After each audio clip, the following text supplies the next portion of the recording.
O tema que me foi passado é um daqueles que o Mark Dever lista como as 9 marcas da igreja saudável. O tema é a conversão.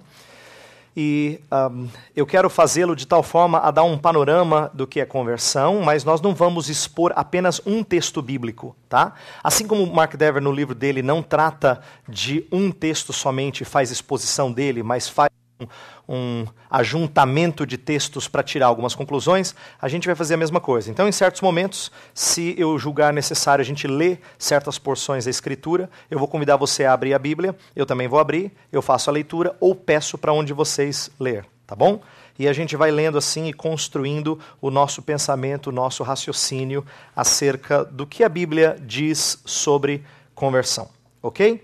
Então, deixa eu começar. Os slides aqui estão, na verdade, mais para nortear o seu entendimento do que nós pretendemos expor. Então, assim, eu quero começar com um esboço para você entender qual é a minha parte nessa manhã. Tá?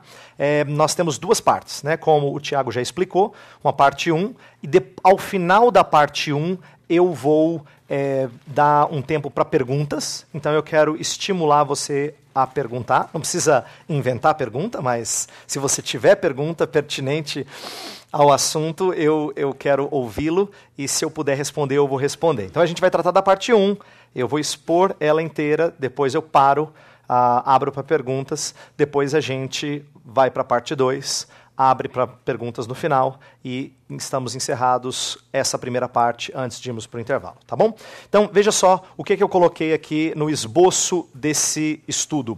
A parte 1 eu chamei de Dissecando Conversão. E eu quero começar com um estímulo provindo do Mark Dever, né? O Dever, ele no livro 9 Marcas, ele tem lá um capítulo sobre a importância de entender a conversão de maneira bíblica. Eu quero pegar algumas coisas que estão naquele capítulo e tratar como ponto de partida da nossa discussão. E a partir daí fazer o quê? Mostrar o que é conversão em distinção de um outro termo que a gente usa na teologia, que é chamado de regeneração, e explicar a diferença e a relação entre elas para que haja uma compreensão de como a vida cristã se inicia em alguém, né? E depois a gente fecha falando dos elementos da conversão. Então, basicamente, essa primeira parte é tratarmos da importância da conversão e entender o que ela é.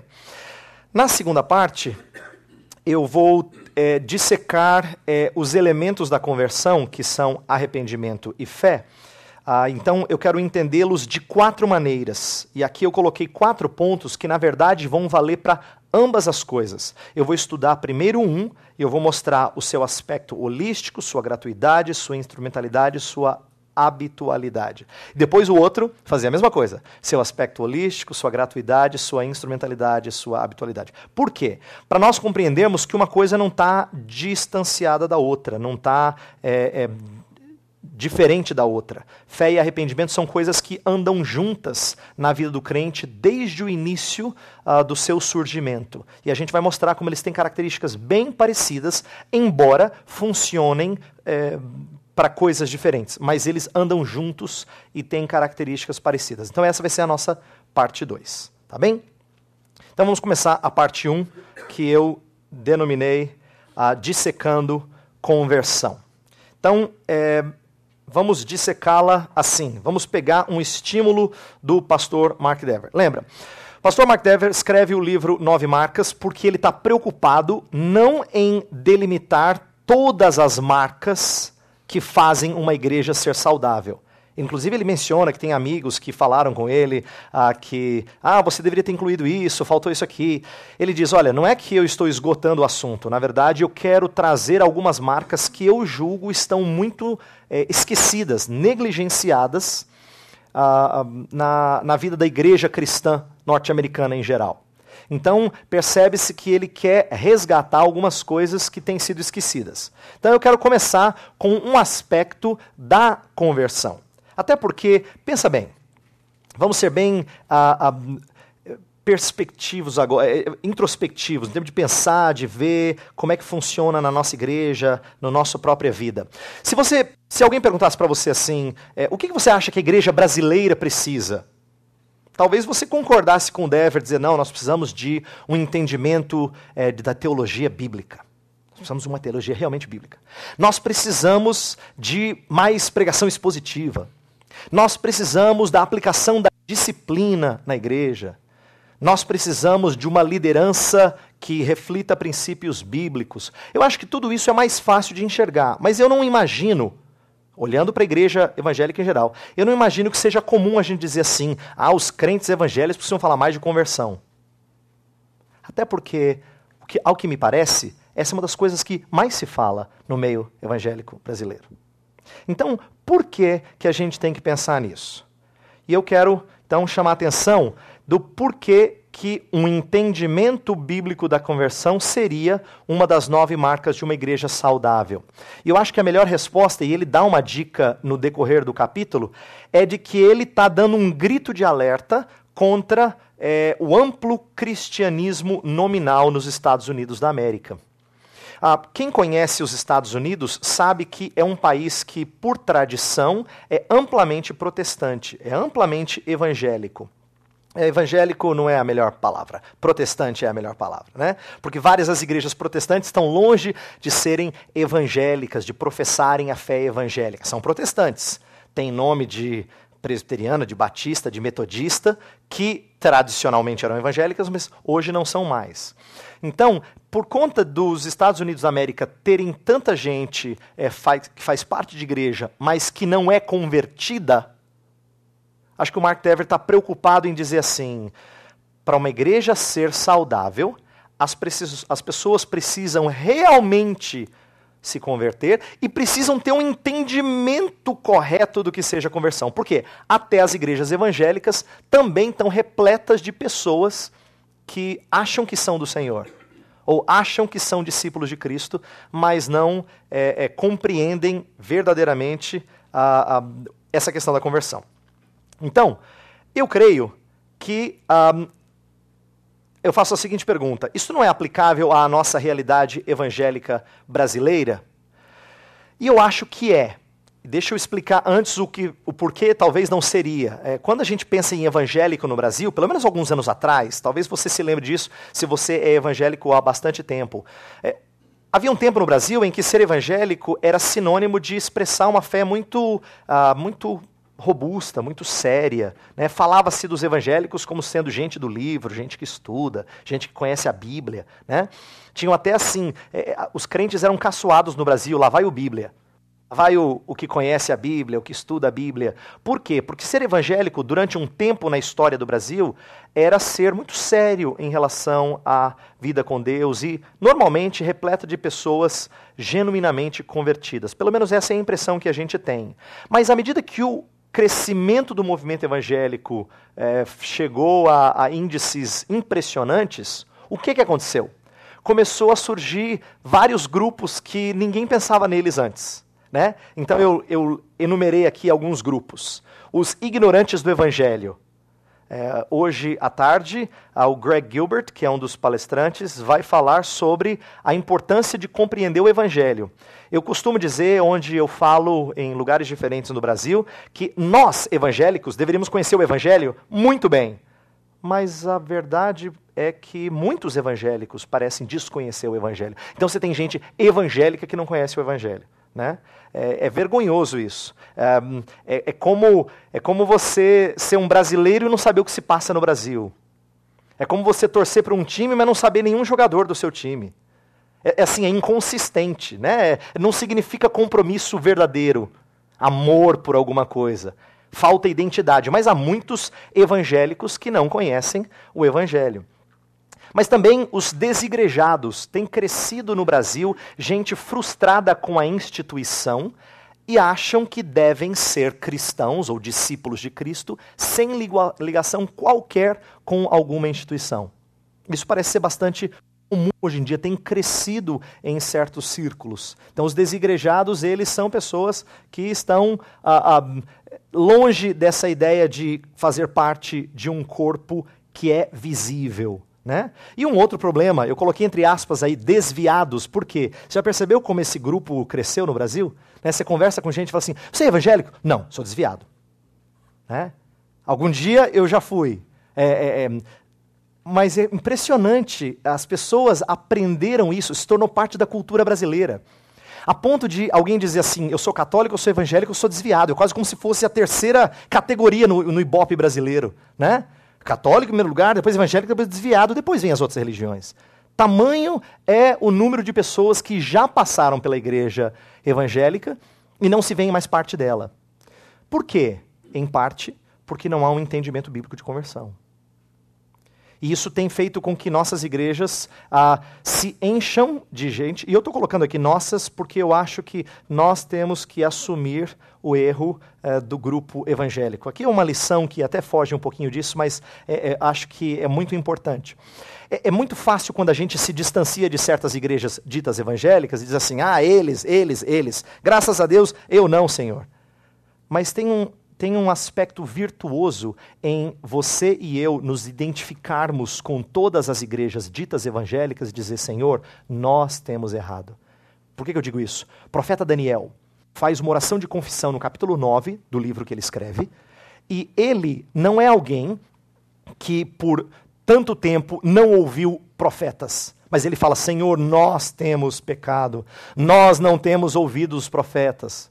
Veja, Daniel é alguém que fez aquela oração porque estava lendo Jeremias. Então ele não é alguém que não leu o profeta. Mas ele se identifica com o povo e fala, nós temos pecado.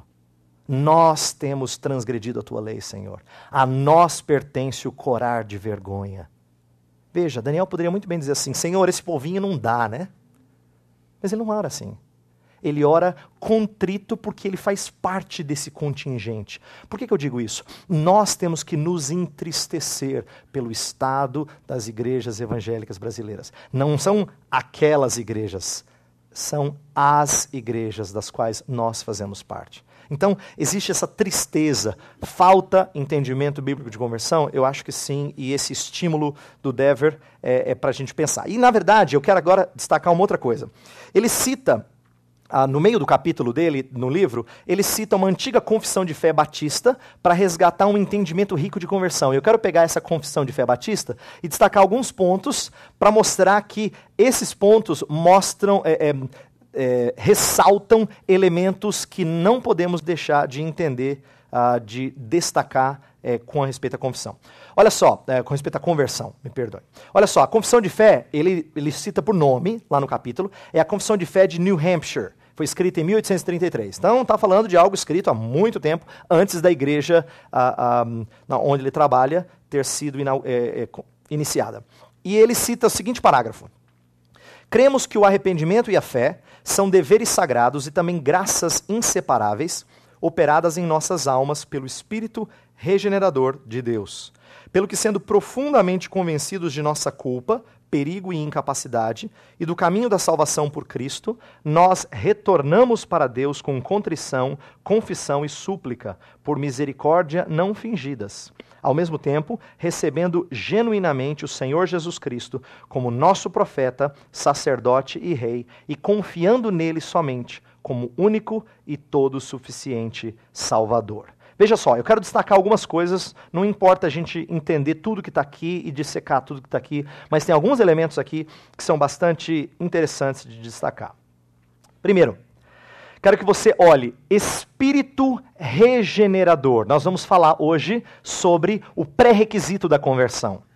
Quando se fala de conversão na vida cristã, você tem que compreender o que acontece antes da conversão, o que habilita a conversão. Então, nesse parágrafo, nesse artigo da Confissão de Fé de New Hampshire, tem aí o elemento do Espírito regenerador. Interessante, né? Porque ele dá esse atributo ao Espírito. É um atributo tirado lá de Tito 3, fala o Espírito regenerador e renovador, né?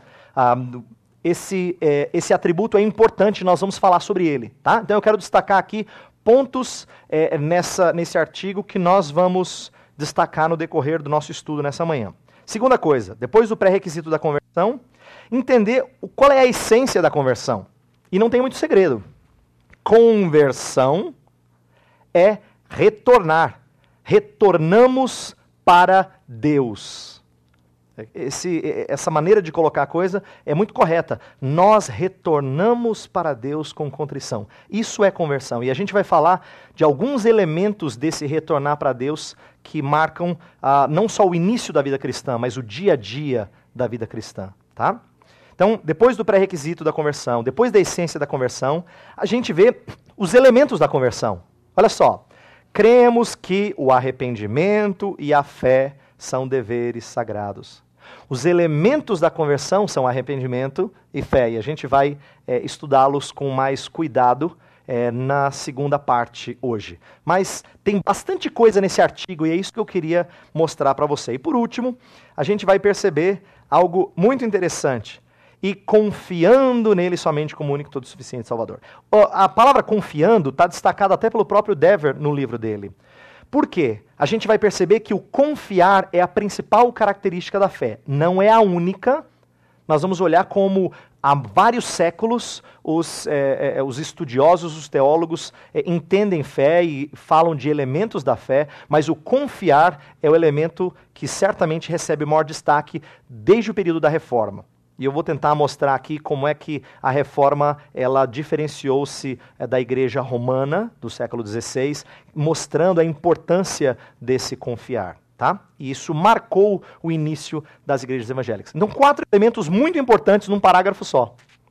Né? O Dever está lá explicando o livro dele e ele diz, olha, tem aqui um documento que mostra algumas coisas importantes. E ele cita esse documento.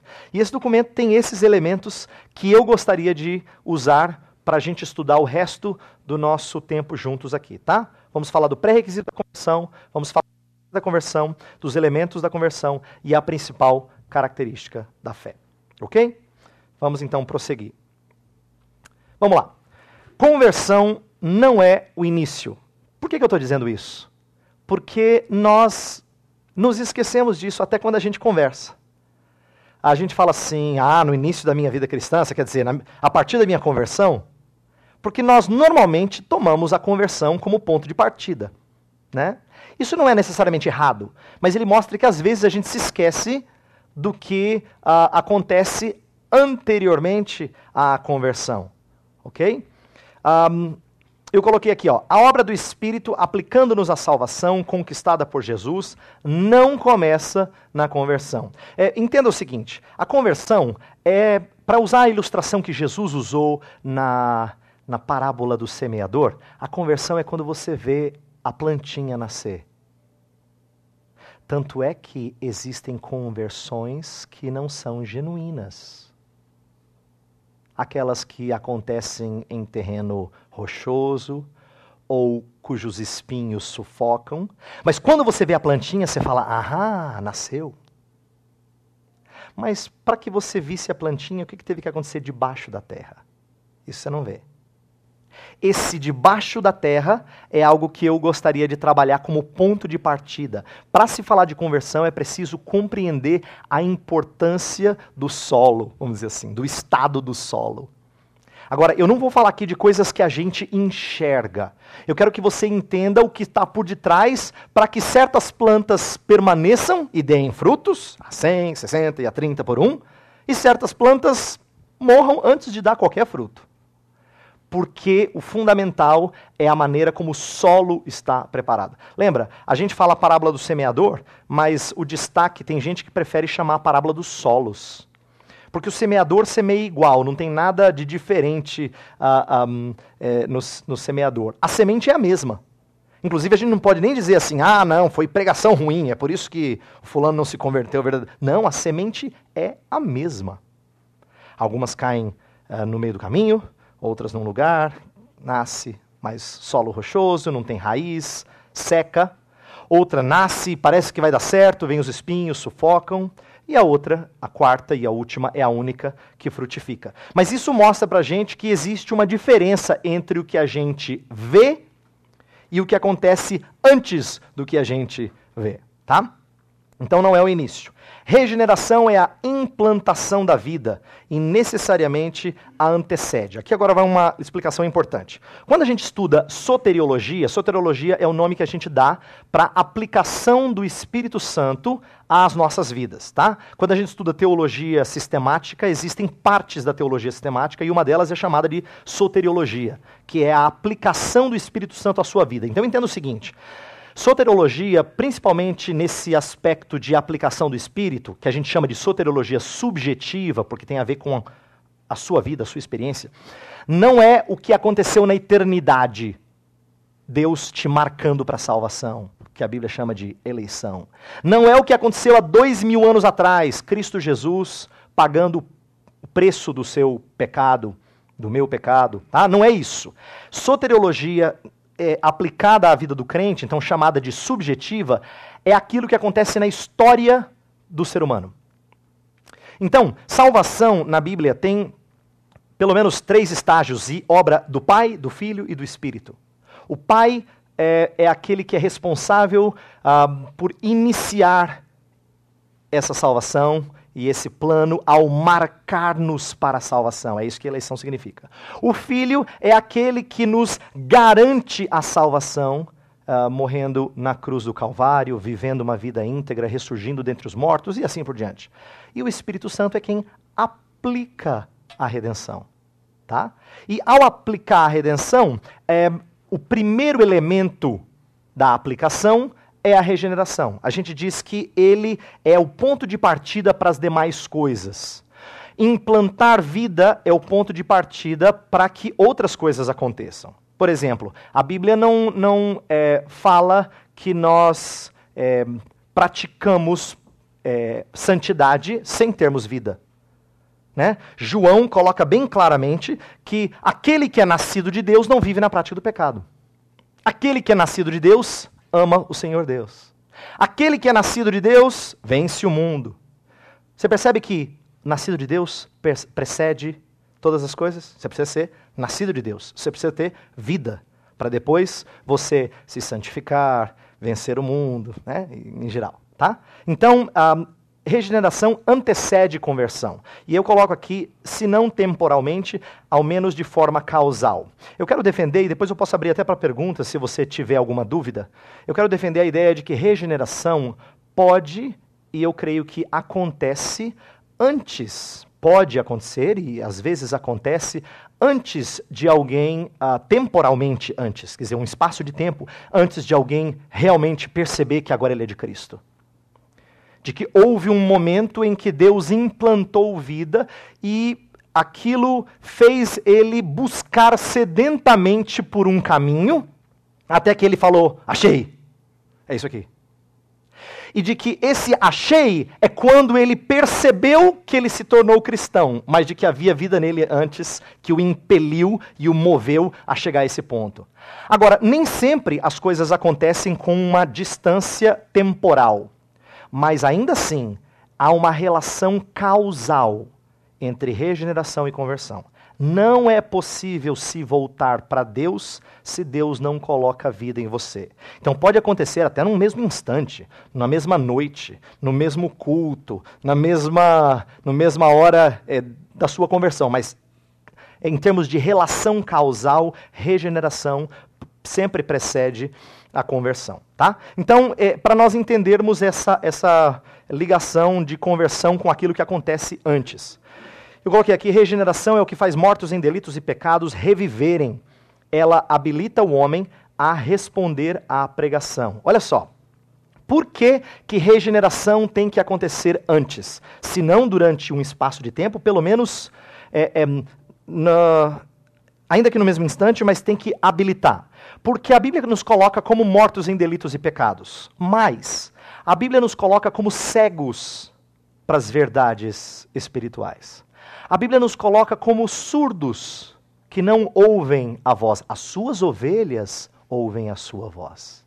Ele fala isso. Mas aqueles que não são ovelhas não ouvem. Né? Tem ouvidos, não veem. Tem ouvidos, não ouvem. Tem olhos, não veem. A Bíblia usa essa linguagem.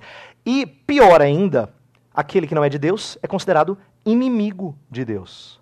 Então não só ele não tem capacidade, ele não tem disposição de se voltar para Deus.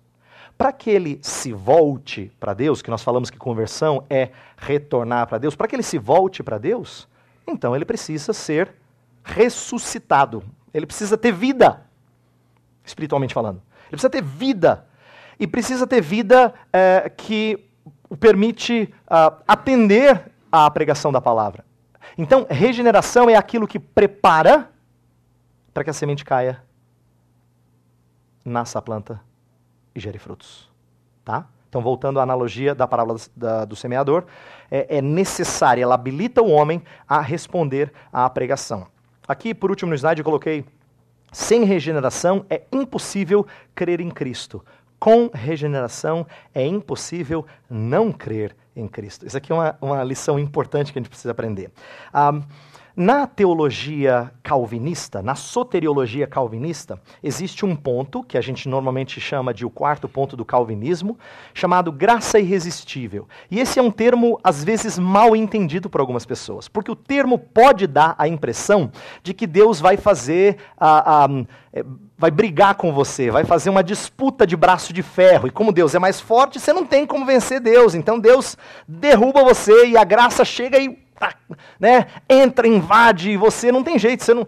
Mas esse conceito, ele é muito ruim, e ele não reflete a intenção dos teólogos que moldaram esse conceito. O conceito de irresistível não é que o homem luta com Deus. O conceito de irresistível é que não tem como um homem lutar com Deus. Eu explico por quê. Quando Deus trabalha na vida de alguém, ele não trabalha na sua vontade. Ele trabalha num lugar que é mais profundo do que a sua vontade. Ele trabalha num lugar que é anterior à sua vontade. Um lugar onde o homem não tem acesso. Por isso que ela é irresistível. É aquilo que a Bíblia chama de coração. E coração na Bíblia não é o órgão cardíaco que bombeia sangue para o resto do corpo. Coração na Bíblia, eu vou falar um pouco mais disso daqui a pouco, é um conceito judaico de centro, cerne, aquilo que é mais interior e mais profundo no ser humano. Quando a gente fala de regeneração, fala de implantar vida naquilo que é mais profundo. Em decorrência disso, o homem, quando é regenerado, ele é obrigado a responder. Obrigado assim, ele espontaneamente responde. Por isso que eu coloquei que com regeneração é impossível não crer em Cristo. É impossível. É por isso que a gente entende que todos aqueles a quem o Pai ama, salvadoramente, ele eficazmente os traz para junto de si. Essa aqui é uma coisa muito bonita acerca do amor de Deus. Eu quero que você guarde isso. Eu e você amamos de maneira muito fraca. Porque eu e você temos experiências na nossa vida de alguém que nós amamos que não retribuiu o nosso amor. E a gente podia amar assim loucamente que não ia fazer diferença nenhuma. Há casos até que quanto mais se ama, parece que mais irritada a pessoa fica. Né? Todos nós temos histórias assim, seja uma paixão de adolescente, alguma coisa de mais velho, ou um amigo mesmo, amigo, parente. Há casos de pessoas que nós amamos que não respondem ao nosso amor, pois o amor de Deus é o único que eu conheço que triunfa sobre todos aqueles a quem Ele derrama o seu amor, para quem Ele derrama o seu amor. Com amor eterno eu te amei e com benignidade te atraí. Jeremias 31, 3. Deus ganha todos aqueles. Por isso que eu falei que sem regeneração é impossível vir a Cristo. Com regeneração é impossível não vir a Cristo. Que Deus atrai eficazmente todos para junto de si. Vamos prosseguir aqui. Então, o meu ponto era fazer você compreender que regeneração e conversão são dois lados importantes do início da vida cristã, mas precisam ser entendidos como distintos. Estão interligados? Claro que estão, mas são distintos. Por exemplo, regeneração é uma obra monergista, enquanto conversão é uma operação sinergista. Eu vou explicar. Monergista significa mono-ergo, né?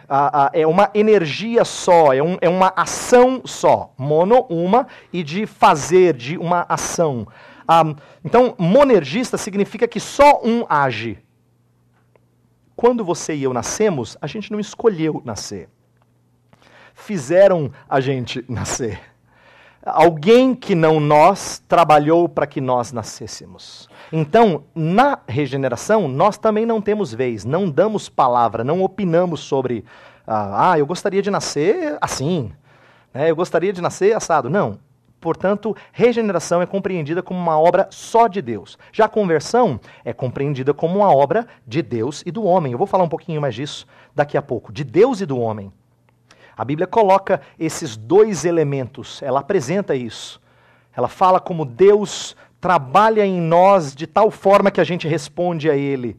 Mas eu não estou falando só de regeneração, estou falando de Deus realmente fazer-nos voltar para Ele, fazer-nos converter a Ele. Né? Jeremias, por exemplo, fala assim: Senhor, converte-nos a Ti, então seremos convertidos.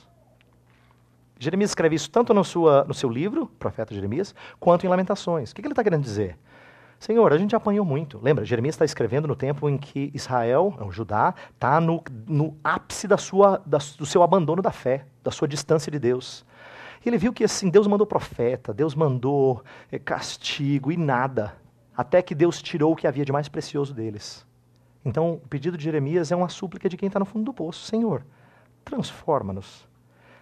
Muda a nossa direção e a gente vai mudar a nossa direção. Converte-nos a Ti, então seremos convertidos. Olha só, regeneração prepara-nos para ouvir a pregação da palavra. Conversão é a nossa resposta à pregação da palavra. Está vendo como precisa haver uma distinção para você compreender que, ainda que aconteça no mesmo dia, a gente não tem como saber, tá? Ainda que aconteça no mesmo dia, regeneração é aquilo que prepara para na hora que você ouve a palavra, você responda a ela, que é a conversão. Então, regeneração, ela funciona com esse efeito causal. A regeneração é invisível.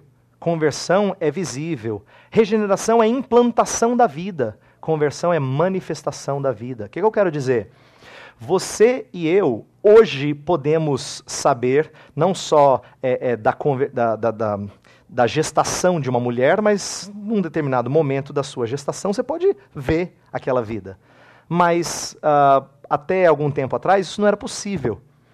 Né? Então, você cria que fulana está grávida, mas você só ia ver na hora que isso desse evidências. Né? A regeneração seria como se fosse a concepção. E conversão é quando você já tem a criança nos seus braços. Quem é pai sabe que a sua esposa, a sua mãe dos seus filhos, a sua esposa, ela curte a gravidez desde o início. Porque está dentro dela, faz parte dela, ela se vê mãe, ela age como mãe, ela reage como mãe. A gente como pai, a gente fica assim, curtindo, né? Fala para todo mundo, fica meio abobado, fica pensando se vai dar conta, se não vai, mas você se sente pai mesmo na hora que aquele coisinha cai no seu braço. Aí você fala, meu Deus, não é que eu sou pai mesmo? Parece que cai a ficha. Por que eu estou usando essa ilustração? Deus trabalha na vida de alguém antes, mas conversão é o momento em que você fala assim, meu Deus, é isso. Agora eu entendi. É quando as coisas se tornam manifestas, você enxerga. Deus já trabalhava em você antes, mas agora você enxergou, agora você viu. Ficou manifesto essa vida que Deus implantou em você. Tá? Então, agora um pouquinho sobre a essência da conversão. E depois desse slide, eu vou fazer uma pausa para a gente ter um momento de perguntas antes de prosseguir. Tá? Então, um pouquinho sobre a essência da conversão. Conversão envolve virar-se do pecado em direção a Deus. Na verdade, conversão ele tem esse sentido, essa ideia de virar-se. Né? Eu sei que é óbvio pelo sentido da palavra converter, mas eu queria chamar a sua atenção para uma coisa. Eu vou pedir agora para vocês me ajudarem com leitura de textos bíblicos. Então, quem quiser ler o texto, vai levantar a mão, nós vamos passar o microfone. Tá? Eu vou pedir para algumas pessoas lerem, vou dar aqui 3 textos. Mateus 12:44, achou, levante a mão, você pode ler. Marcos 8:33, outra pessoa, procure por favor. E Gálatas 4:9. Mateus 12:44, Marcos 8:33 e Gálatas 4:9. Alguém achou Mateus 12:44? Levanta a mão para você ler no microfone. Ali, muito obrigado. Pode ler, por favor. Por isso diz: voltarei para minha casa da onde saí, e tendo voltado, o encontra vazia, varrida e ornamentada. Por que citei esse verso? Para você saber que a palavra voltar para casa, que não tem a ver com conversão aí, é a mesma palavra que é traduzida por conversão, converter em outros textos. Epistrefo é a palavra grega, epistrefo. Tem esse sentido de voltar. Olha o outro texto, Marcos 8:33. Quem achou, por favor, pode ler no microfone. Ali atrás, Marcos 8:33. Mas ele, virando-se e olhando para seus discípulos, repreendeu a Pedro, dizendo: para trás de mim, Satanás, porque não cuidas das coisas que são de Deus, mas sim das coisas que são dos homens. Olha só, virando-se para Pedro, disse. Então, assim, essa ideia de virar que a gente usa no dia a dia é o mesmo termo que normalmente é traduzido no Novo Testamento por converter, epistrefo. Tá? E por último, Gálatas 4:9, ali atrás, levantou a mão, pode ler. Mas agora que conheceis a Deus, ou antes, sendo conhecidos por Deus, como estáis voltando outra vez aos rudimentos fracos e pobres, aos quais de novo quereis ainda escravizar-vos? Isso aí é uma conversão apóstata, tá? Voltar-se para a coisa da escravidão. Como é que vocês vão voltar? Se vocês já voltaram para Deus, como é que vocês vão voltar para longe de Deus agora? Mas o mesmo termo, epistrefo, está sendo usado aí como o sentido de voltar. Tá? Então, essencialmente, conversão é isso, é virar-se. Só que o virar tem dois elementos. Você nunca vira só do pecado. Sabe qual é o problema do ímpio? O ímpio acha que consegue cortar hábitos pecaminosos e nunca mais praticá-los. Mal sabe ele que coração não fica vazio de Senhor. Se você quebra com um Senhor, você adora outro Senhor. Se você não adora o Senhor verdadeiro, você vai procurar outro Senhor para adorar. Então, o ímpio, quando ele luta com algum vício, algum pecado, ele acha que se ele for resoluto, se ele for resolvido, ele vai vencer. O problema é que o nosso coração é religioso. O nosso coração precisa de alguém que o controle. Então, se ele vence aquele vício, enganoso é o coração dele, se ele acha que agora ele é um homem livre. Porque ele vai se ater a outra coisa. E essa outra coisa pode nem parecer para ele tão ruim assim. Mas o seu coração não consegue se ver livre disso. É importante a gente compreender isso. Por quê? Porque quando Deus fala sobre conversão, ele fala de virar-se do pecado para Deus. Vou dar uma ilustração.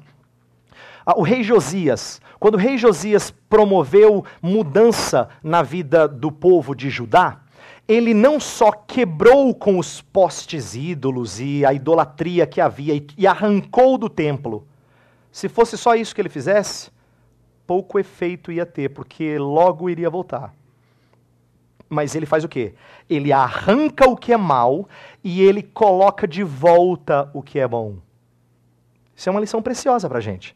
Compreender que a conversão, ela só acontece quando alguém substitui maus hábitos por bons hábitos. Você não consegue ficar sem hábitos. Substitui um senhor por outro senhor. Substitui um compromisso por outro compromisso. Então sempre é voltar-se do pecado para Deus, virar-se do pecado em direção a Deus. Você precisa desses dois atos conjuntamente. Porque se você não voltar para Deus, houve conversão para outra coisa, mas não conversão genuína. Tá? Tanto Deus nos converte, como nós nos convertemos a Deus. Veja, eu estou querendo aqui destacar esse elemento sinergista que eu falei para vocês. Eu disse que conversão, diferente de regeneração, é uma coisa sinérgica. Por quê? Porque Deus e o homem participam disso. Deixa eu explicar para que alguns de vocês que foram treinados a compreender teologia calvinista não falem assim, peraí, não, eu fiquei sabendo, minha teologia é monergista, né? Deixa eu explicar. A Bíblia nunca fala que Deus crê por você. A Bíblia nunca fala que Deus se arrepende por você. A Bíblia exorta você a crer. exorta você a se arrepender, exorta você a se converter. Lembra, os profetas constantemente, convertei-vos dos vossos maus caminhos, o tempo todo. Convertei-vos dos vossos maus caminhos. Então, frequentemente, a Bíblia usa, até mais, com mais frequência, esse sentido de que nós nos voltamos para Deus. Mas, também a Bíblia mostra como Deus trabalha isso em nós. Então eu vou pedir para você abrir, eu vou ler esse texto, mas vou pedir você abrir na oração de Daniel 9, que eu mencionei há pouco, para você ver a beleza dessa ideia de conversão ser uma obra tanto de Deus quanto do homem. Daniel capítulo 9, eu vou ler o verso 13. Olha que texto precioso. Fala assim: como está escrito na lei de Moisés, todo este mal nos sobreveio. Apesar disso, não temos implorado o favor do Senhor nosso Deus para nos convertermos das nossas iniquidades e nos aplicarmos à tua verdade. Presta atenção. Daniel está confessando o pecado de gerações, inclusive da dele, de chegar a um ponto em que não dá mais. E ele está pedindo para Deus levá-lo de volta para a sua terra. Só que ao fazer um histórico do pecado, ao fazer um histórico da decadência moral do seu povo, ele falou uma coisa muito preciosa. Ele falou assim: sobreveio juízo sobre nós, e mesmo quando sobreveio o juízo, nós não temos implorado o favor do Senhor para nos convertermos. Olha que interessante. Implorar o favor do Senhor para nos convertermos. Tem ação dupla aí. É para nos convertermos. Nós vamos nos converter, mas a gente implora o favor do Senhor para nos converter. Então, essa oração de Daniel diz assim: que triste, Senhor, o nosso pecado, porque até quando nós estávamos sob juízo, nem nesse momento a gente pediu que o Senhor nos concedesse condições para nos arrependermos. Tá? Então, é tanto uma ação de Deus em nós, mas é também, e principalmente, esse é o destaque maior da Bíblia, uma ação nossa em relação a Deus. Conversão é tanto uma experiência única como uma atitude contínua na vida cristã. Aqui eu preciso fazer uma observação. Eu estou falando de conversão principalmente como o início da vida cristã, né? Assim, aquilo que normalmente a gente compreende, né? Quando eu me converti lá atrás, tal. Mas a Bíblia também usa conversão como algo contínuo. Por exemplo, quando Jesus confronta Pedro, que ele vai ser peneirado por Satanás, lá em Lucas capítulo 22, ele fala assim para Pedro: Pedro, mas eu roguei por você. Então, quando te converteres... Aí você age assim. Olha que interessante.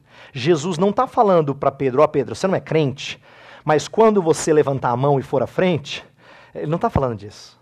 Ele não está falando do início da vida cristã de Pedro.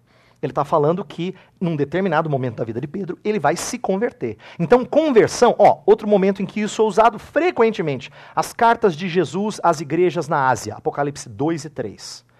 Praticamente toda carta tem convertei-vos, né? Quando você se converter, Jesus está escrevendo para igrejas, gente crente, e ele está dizendo para converter. Então, embora conversão na nossa vida, na nossa teologia, no nosso linguajar, normalmente se refere àquilo que acontece no princípio da vida cristã, nós também temos o uso bíblico que se refere à conversão como algo contínuo. E isso é importante, porque aí esse segundo elemento a gente não pode se esquecer dele. Há um sentido em que você diz assim, quando você luta contra os seus pecados, quando você luta contra as suas fraquezas, você diz assim: Senhor, continua a me converter quando eu me afastar do Senhor. Eu quero implorar o teu favor para me voltar para o Senhor. Então, conversão não é uma coisa, um dia que eu me converti, agora eu sou de Cristo, agora o Espírito habita em mim, agora há poder. Não. Quem é crente, tropeça, sabe que nós precisamos frequentemente dessa repetição da conversão. Agora, vamos entender aqui a conversão num primeiro momento. Algumas conversões são graduais, enquanto outras conversões são repentinas. Deixa eu explicar isso aqui para a gente quebrar com um paradigma muito comum nas igrejas evangélicas brasileiras.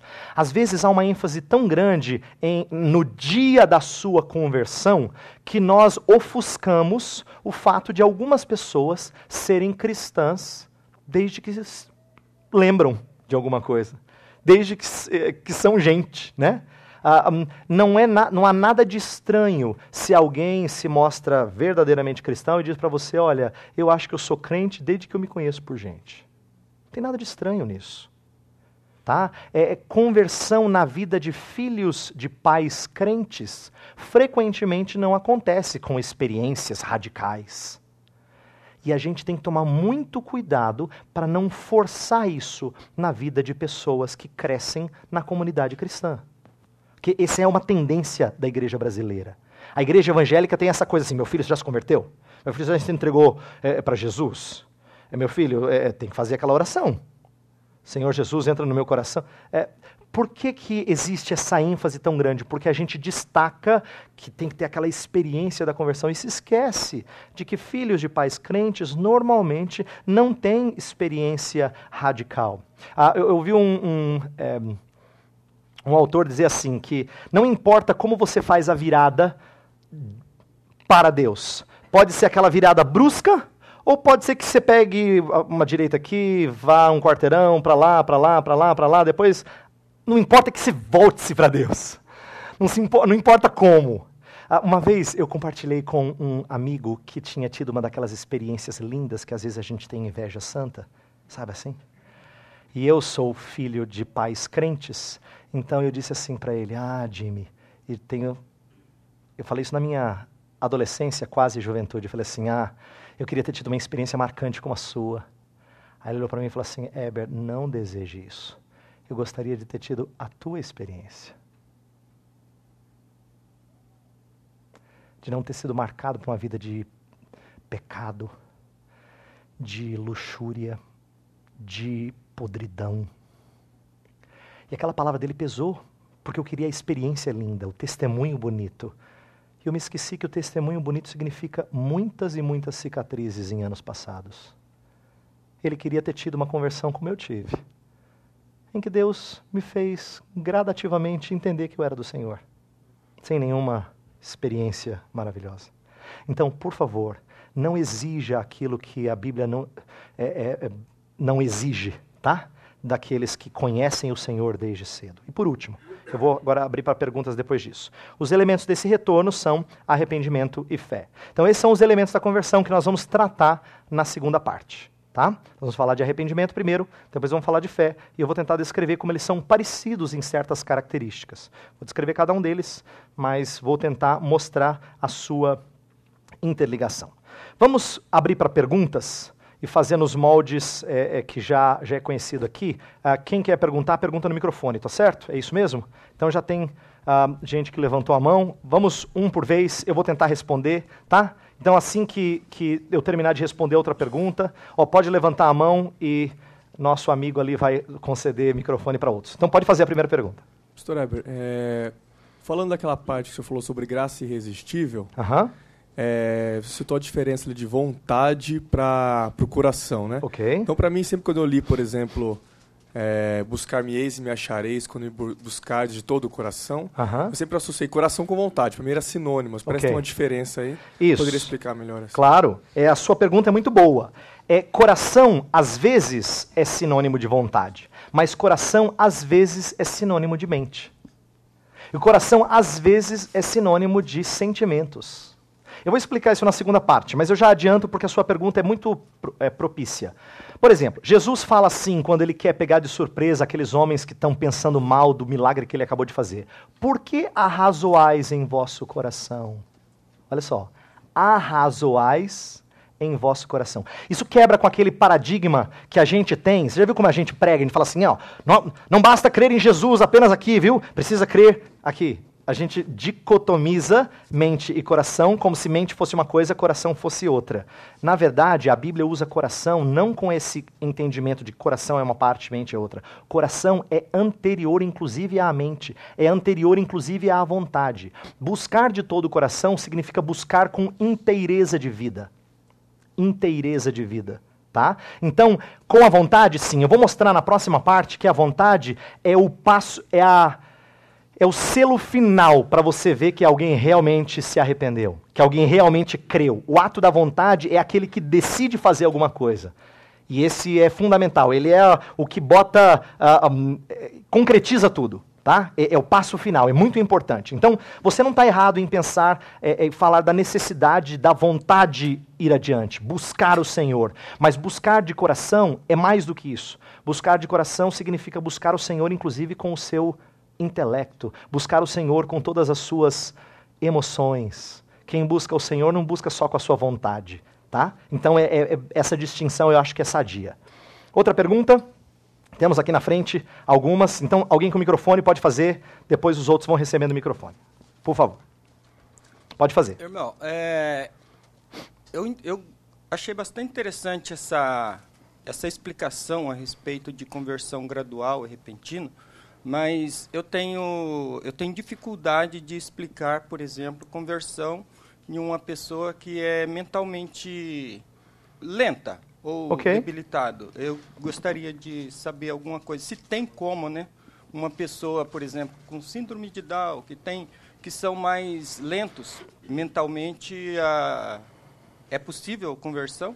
Ok, boa sua pergunta. Eu vou mexer em vespeiro agora, tá? Então se prepare. Se prepare. Vamos pensar num caso pior, porque síndrome de Down tem muita gente com uma compreensão razoável das coisas. Vamos pensar num caso assim que a pessoa tem uma deficiência mental tão grande que ela praticamente não consegue responder a nada que você fale com ela. Aqui vem uma surpresa para alguns de vocês. Eu não acho que essa pessoa precisa ser convertida. O que o pastor Ever vai falar? Vai sair asneira. Não, eu espero que não. Vamos lá, presta atenção. Presta atenção. Para alguém, isso aqui é importante. Para alguém morar com o nosso Pai Celestial, presta atenção, isso é muito importante. Para alguém habitar com o nosso Pai Celestial, essa pessoa precisa ser eleita pelo Pai, remida pelo Filho e regenerada pelo Espírito. Essas três coisas são imprescindíveis. Porém, eu não digo que ela precisa se converter. Eu vou dizer por quê. Porque conversão, como a gente vai ver na segunda parte, constitui-se de arrependimento e fé. Mas como é que alguém crê se essa pessoa não tem condições de entender a mensagem de Deus? Eu vou mostrar que não é possível ser fé genuína se não há compreensão da mensagem. Biblicamente, não é. Você precisa compreender a mensagem para crer. Se você não tem condições de compreender a mensagem, você não crê. Se você não crê, você não é salvo. E agora? Aí a gente teria que tirar uma conclusão que a Bíblia não autoriza a gente a tirar, de que todos os deficientes mentais e todas as crianças que morrem na infância, todos são condenados ao lugar de perdição. Por quê? Porque não tem condições de crer, de entender a mensagem. Então, agora presta atenção na explicação que eu vou tentar fechar de maneira breve. Depois a gente pode, se for o caso, conversar um pouquinho mais. Isso aqui é importante. Fé não é imprescindível para que alguém veja o Senhor e habite com o Senhor, porque fé é transitória. Fé só é necessária para quem vive esta vida de forma consciente. Presta atenção. Quando Paulo termina lá em 1 Coríntios 13 e fala assim, das três coisas existe fé, esperança e amor, mas a maior delas é o amor. Por que o amor é maior que fé e esperança, sendo que fé e esperança são virtudes tão importantes na vida cristã? Porque fé e esperança cessam, amor não. Fé não é necessária quando as coisas que não se viam agora são vistas. Esperança não é mais necessária quando aquilo que se esperava chegou. Então, fé e esperança são virtudes importantes na vida cristã para esta vida. Mas elas não são eternas como o amor é eterno. Nós para sempre amaremos o Senhor, mas nós não precisaremos para sempre crer no Senhor, porque um dia o que nós cremos será visto. Então, minha explicação a você, meu irmão, é o seguinte. Eu entendo que uma pessoa mentalmente inapta a ouvir a palavra de Deus pode ser levada para o seio de Abraão. Eu creio que pode. Eu não tenho como discernir isso. Eu não conheço o que Deus vai fazer na vida dela. Não conheço. E eu não tenho base bíblica ou teológica para dizer ela é ou não é, né, ser categórico quanto a isso. Mas eu creio que é possível. Por quê? Porque a Bíblia ensina fé e esperança e outras coisas mais como sendo transitórias, necessárias para quem vive esta vida, mas não imprescindíveis para todo e qualquer caso. Senão a minha conclusão vai ser muito triste. E eu vou fechar a minha resposta dizendo o seguinte: qual é a saída de alguns evangélicos? É dizer que criança abaixo de tal idade não tem pecado. É inocente. Então, se morre, vai para o céu. Agora, você sabe, se você aprendeu um pouquinho de teologia reformada antes, que a Bíblia não permite essa conclusão. Ela é antibíblica em vários aspectos, e eu não vou explicar agora. Ela não só é antibíblica, ela é até meio cruel, porque, vamos ser bem francos, eu não quero aqui brincar com a fé de ninguém, mas se uma criança morre pequenina e é salva, se morre pequena, você devia estar até feliz. Ah, Senhor, graças a Deus, pelo menos essa está garantida. Eu não estou fazendo isso em tom de gozação, eu estou falando que essa deveria ser uma conclusão lógica de quem crê assim. Você deveria agradecer a Deus se uma criança morre ainda pequena, porque não teve possibilidade de pecar e ser condenada. Porque é isso que a maioria dos evangélicos no Brasil crê. Mas a Bíblia não autoriza esse tipo de conclusão. Então, como nós cremos que eu nasci na iniquidade e em pecado me concebeu minha mãe, como nós cremos que os ímpios se desviam desde a sua concepção, como nós cremos que, por natureza, nós éramos filhos da ira, estou citando todos os textos bíblicos, como nós cremos, assim como a Bíblia diz, se eu não entendo da maneira como eu expliquei ao irmão agora, eu sou obrigado a deduzir que essa pessoa que morre, ou infante, ou com deficiência mental, tem que ir para o inferno. E essa conclusão, eu acho que ela não tem embasamento bíblico. Então a minha explicação é apenas para dizer que conversão é algo que alguém precisa experimentando esta vida, de forma consciente. Tá bom? Se nós precisarmos explicar um pouco mais, quem sabe no intervalo. Ok? Vamos lá, próxima pergunta. Aquele parênteses que o irmão fez a respeito do o termo que se usa nos Estados Unidos, né, evangélico, e sim protestante. Uhum. No Brasil nós temos dificuldade também, porque somos cristãos, crentes ou evangélicos. Ou qual seria o melhor termo para se identificar? Termos sempre se desgastam. Então você pode achar um que daqui a algum tempo vai se desgastar. Por quê? Porque pessoas passam a gostar dele, passam a usá-lo, e aí ele perde... Eu acho que evangélico é lindo, porque fala do evangelho, mas evangélico já não significa muita coisa, né? Crente. Houve tempo que a gente falava crente direto, mas só que crente perdeu também um pouco da sua força, porque o católico também quer dizer, eu também sou crente, eu também creio. Né?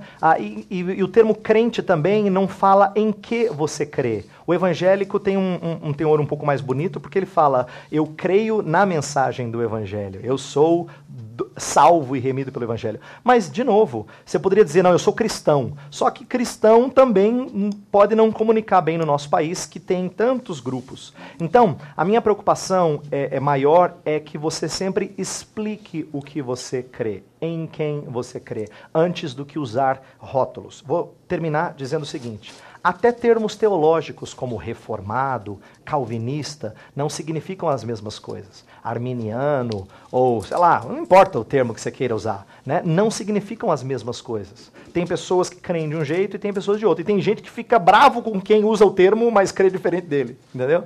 Então termos se desgastam. Historicamente percebe-se isso várias vezes. Tá? Eu acho que o termo é a parte menos importante. A gente pode encontrar bons termos, mas a gente sempre vai ter que explicar, sempre. Tá? Temos tempo para mais pergunta ou não? Temos tempo para mais pergunta? Não? Então vamos fazer o seguinte, a gente vai ter outro momento de perguntas. Vamos fazer uma pausa aqui, pela questão do vídeo, né, porque alcançou o tempo aqui, e aí depois a gente faz.